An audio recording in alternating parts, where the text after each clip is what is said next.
हमारे साथ मौजूद हैं doctor Naresh Gupta, haemophilia centre के हेड। उनसे बात करते हैं। डॉक्टर साहब, सबसे पहले तो आपसे जानना चाहेंगे कि हीमोफीलिया बीमारी क्या है। तो हीमोफीलिया एक पैदाइशी बीमारी जिसकी की एक प्रोटीन तत्व की कमी की वजह से होता है। वो कहीं पे भी ब्लीडिंग कर सकता है।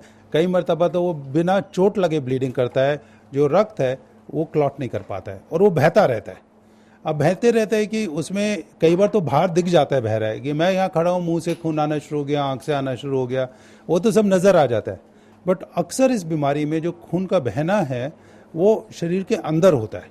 जैसे जोड़ है, जोड़ एकदम से ऐसे फूल जाएगा, मांसपेशी फूल जाएंगी, छाती के अंदर आ सकता है, पेट के अंदर आ सकता है, दिमाग के अंदर आ सकता है। तो ये जो अंदरूनी जो ब्लीडिंग होती है वो ज़्यादा खतरनाक होती है। डॉक्टर गुप्ता, ये कहते हैं कि बीमारी जन्मजात है और ज़्यादातर बच्चों को अपनी चपेट में लेती है, तो ऐसे में इसका इलाज कैसे संभव है और क्या इलाज के अलावा कुछ सावधानी बरती जानी चाहिए? जी, ये बात बिल्कुल ठीक है कि बच्चों को ये बीमारियाँ जन्मजात होती है। तो जैसे ही वो पैदा होते हैं इस बीमारी से पैदा होते हैं और उसमें अक्सर ये लड़के इससे प्रभावित होते हैं। जो लड़कियां होती हैं और जो लेडीज़ होती हैं वो ज़्यादा स्ट्रांग है। छोटे बच्चे उसमें ये शुरू जन्मात से आती है और उसमें ये ब्लीडिंग किसी भी समय कर सकती है। जब वो रगड़ना शुरू होते हैं, घुटने में ब्लीडिंग हो गई, चलना शुरू करते हैं, गिर गए, ब्लीडिंग आ गई। लेकिन कई बार माएँ भी सोचती है, डॉक्टर भी सोचता है गिर गए तो चोट लग गई। लेकिन अगर वो ज़्यादा हो जितना कि उनको देखा गया है तो उनको सोचना चाहिए कि कहीं वो ब्लीडिंग तो नहीं है।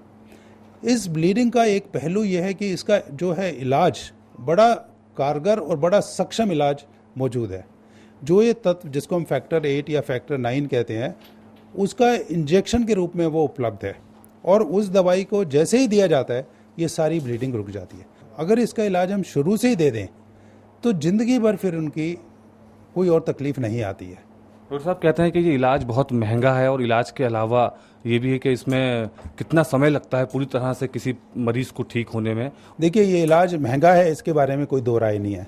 लेकिन अगर बच्चे की ज़िंदगी को और बच्चे की क्वालिटी ऑफ लाइफ को देखा जाए तो उसकी कोई कीमत नहीं होती है। मरीज़ को एक तो ये पता चले कि मेरे को इस इलाज से फ़ायदा हो सकता है, जिसके लिए कि उसको जागरूकता होनी चाहिए कि मेरे को हीमोफीलिया हो सकता है।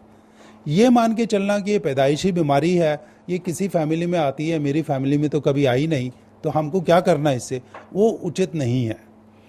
क्योंकि 3 में से 1 मरीज़ हीमोफीलिया का हमारे देखने में ऐसा आता है, 3 में से 1 जिसका कि कोई फैमिली हिस्ट्री नहीं होती है।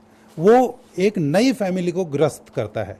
जहाँ तक इसके कितना अरसे तक इलाज की बात है, ये जो तत्व है उसकी लाइफ जो है खून के अंदर, शरीर के अंदर 1-2 दिन की होती है।